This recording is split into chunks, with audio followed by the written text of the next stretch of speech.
The Secret Life of Bats, unlocking the mysteries of the world's most misunderstood creatures. A faceless narrative script. They live in the dark. They navigate a world you cannot see. They swarm in millions, vanish without a trace, and carry secrets in their blood that could save your life, or end it. For centuries, we've called them omens of death, creatures of nightmares, the stuff of gothic horror. We were wrong. About almost everything. In the next hour, you'll discover why a single bat can eat 1,200 mosquitoes in one night, why scientists are studying their immune systems to stop the next pandemic, and why a creature no bigger than your thumb can live for 40 years while a mouse of the same size is lucky to see 3. You'll learn how bats built entire rainforests with their droppings, how they hear with shapes, and how one species literally drinks blood without killing its host. This is not a story about vampires. This is a story about survival, about evolution's most daring experiment, and about the most misunderstood mammal on Earth. This is The Secret Life of Bats. And it starts with a lie we've told for 2,000 years. The lie is simple: bats are blind. Blind as a bat, we say. Aristotle wrote it down in 350 BC, and we never bothered to check. But if you put a bat in a sunlit field, it will see you. Most bats have excellent eyesight. Some see 3 times better than you do. The fruit bats of Africa and Asia have eyes so large and so sharp they can spot a ripe fig from half a kilometer away. So why the myth? Because bats don't need to see.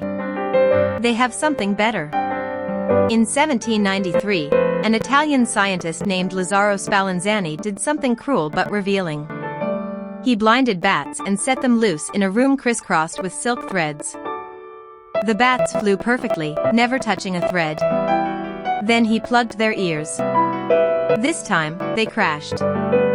Spallanzani didn't know it yet, but he had just discovered echolocation. He just didn't have a word for it. That word wouldn't come until 1938, when Harvard student Donald Griffin hooked a microphone to an oscilloscope and heard it.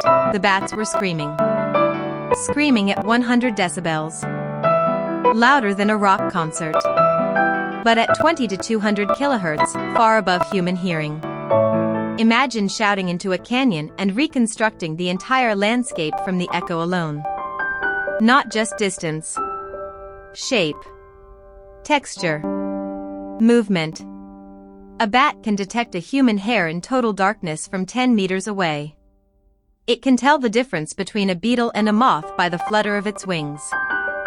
And it does this 200 times per second while flying at 60 miles per hour through a forest.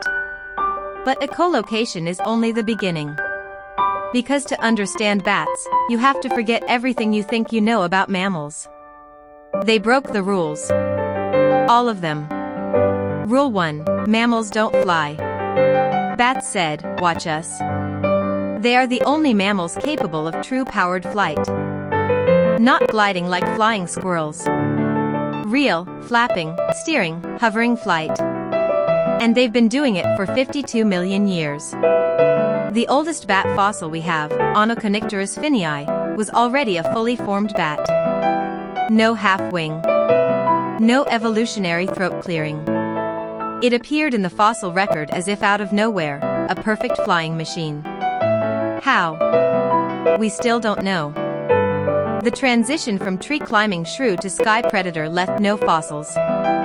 It's one of evolution's best magic tricks. To pull it off, bats rebuilt the mammalian body from scratch. Their wings aren't wings at all. They're hands. If you stretched your fingers to be as long as your body, then webbed them with skin thinner than a rubber glove but stronger than steel relative to its weight, you'd have a bat wing. There are 25 joints in that wing. Your arm has 3. This gives them unmatched agility. A bat can turn 180 degrees in less than the width of its own wingspan. Fighter jets can't do that. And that skin membrane, the patagium, is alive. It's packed with blood vessels, nerves, and muscle fibers. Bats can feel the air moving over their wings. They can change the camber and shape mid-flight, like a living aircraft adjusting its flaps. When it tears, it heals in days. When it's cold, they can constrict blood vessels to conserve heat. When it's hot, they flush it with blood to cool down. It's a wing, a radiator, a sensory organ, and a blanket all at once. Rule 2. Small mammals live fast and die young. A house mouse lives 2 years. A shrew might get 15 months. Their hearts explode at 600 beats per minute and burn out. Bats tore up that rule too. The Brandt's bat weighs 7 grams. Less than 2 quarters. It lives 41 years in the wild. That's like a human living 1,000 years. Their bodies should be riddled with cancer. High metabolism means high cellular damage. High damage means mutations. Mutations mean cancer. But bats almost never get cancer. Their cells have evolved 2 radical defenses. First, they produce an enzyme called telomerase that repairs the ends of DNA strands, preventing the cellular aging that leads to tumors. Second, their immune systems are in a constant state of controlled inflammation. They live with viral loads that would kill a human in days, but their bodies don't overreact. They don't get cytokine storms. They've made peace with their viruses. And that leads us to the darkest part of the secret. The reason you know the word bat and virus in the same sentence. Ebola, SARS, MERS, Nipah, Hendra, Marburg, and yes, coronaviruses. All of them have reservoirs in bats. For years, the story was simple: bats are flying disease factories. But that's not true. That's the human story. The bat story is different. Bats don't get sick from these viruses. Their unique immune system tolerates them. A virus that smolders quietly in a bat becomes a wildfire in a human because our immune systems panic. We attack ourselves. Bats don't. Their secret is what researchers call the always-on interferon response. Interferons are the body's alarm system. In humans, they trigger only during infection, and they hit hard. In bats, they're always humming at low level, like a security system that's never armed but never off. Viruses can't replicate fast enough to overwhelm it. But here's the twist: flight itself might be the reason. Flying is insanely energy-intensive. A bat's metabolic rate in flight is 15 times its resting rate. That generates massive amounts of heat and cell-damaging molecules called free radicals. Any other mammal would be torn apart by inflammation. Bats evolved anti-inflammatory pathways to survive flight. Those same pathways let them tolerate viruses. Flight made them pandemic-proof. And it might make us pandemic-proof too, if we can figure out how they do it. Labs from Boston to Brisbane are mapping the bat genome right now, looking for the next antiviral drug. The cure might be hanging upside down in a cave. Which brings us to Rule 3, mammals don't hang upside down. But bats have to. Their leg bones are too thin and light to support their weight standing up. They evolved to be aerial creatures so completely that land became foreign. Take off from the ground, and most bats can't generate enough lift. They need to drop. So they roost in high places, and they hang. But hanging takes energy, right? Try hanging from a pull-up bar. Your muscles will fail in minutes.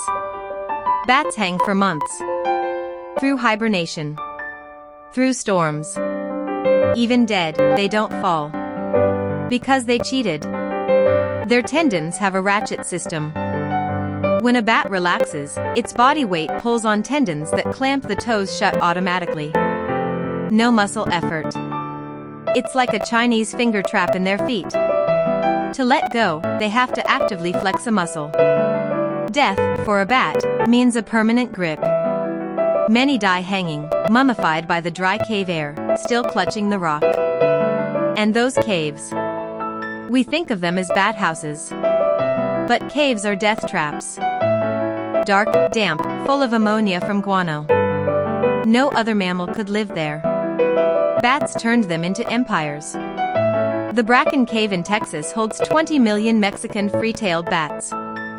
It's the largest concentration of mammals on Earth, aside from humans. Every night at sunset, they exit in a column so dense it shows up on weather radar.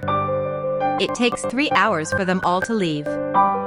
And every night, they eat 200 tons of insects.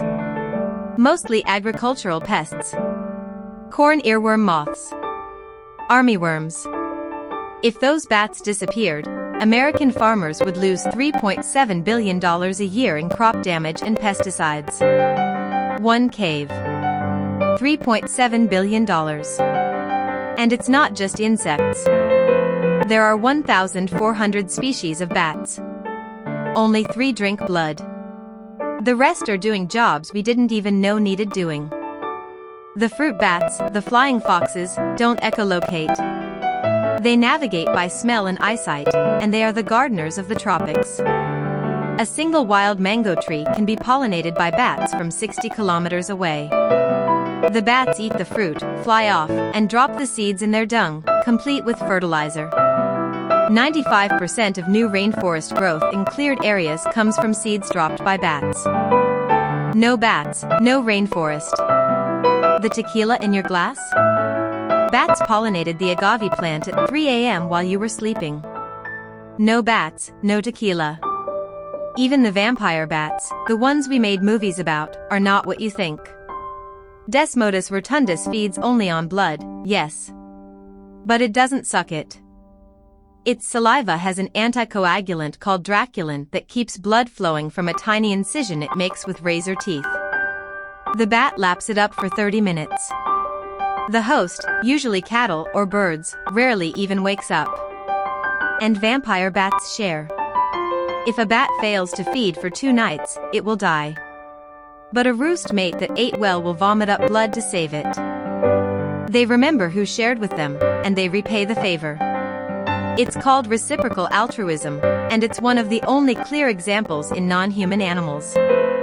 They have friends. But for all their secrets, bats are disappearing. The North American bat population has crashed by 90% in some regions since 2006. Not from viruses. From a fungus. Pseudogymnoascus destructans, called white nose syndrome. It grows on their skin while they hibernate, waking them up, burning their fat reserves. They starve to death in February, fluttering out into the snow. 6.7 million dead. And counting. We did this. We carried the fungus from European caves on our shoes, our gear. European bats co-evolved with it. American bats had no defense. Wind turbines kill hundreds of thousands more. Not by hitting them. By barotrauma. The pressure drop behind a spinning blade makes their lungs explode. They can't hear the blades coming because the blades are too big and slow to make a detectable echo. Evolution didn't prepare them for 21st century technology. And still, we fear them. We seal our attics. We tear down their roosts. We blame them for disease. But the truth is, bats are not the danger. We are. We bulldoze the forests they pollinate. We light up the night sky and blind their prey. We warm the planet and wake them from hibernation early. We are the invasive species. Yet they endure. In the deserts of Namibia, the Namib long-eared bat lands on scorpions, pinning the stinger with its body, biting the head off. In the jungles of Borneo, Hardwick's woolly bat roosts inside pitcher plants, fertilizing the plant with its guano in exchange for shelter. In the Sonoran Desert, the lesser long-nosed bat migrates 1,000 miles following the bloom of columnar cacti, a journey timed to the night-blooming flowers like a calendar written in nectar. So what is the secret life of bats? It's a life of extremes. They are the slowest reproducing small mammals, 1 pup a year, and the longest lived. They are the most agile flyers and the most delicate creatures, with bones like glass. They are vectors of disease and vectors of life, carrying seeds and pollen and death in equal measure. They are blind, and they see the world in sound. They are silent to us, and they scream at the night. We called them monsters because they mastered the darkness we feared. But in that darkness, they built a world more complex, more connected, and more vital than we ever imagined.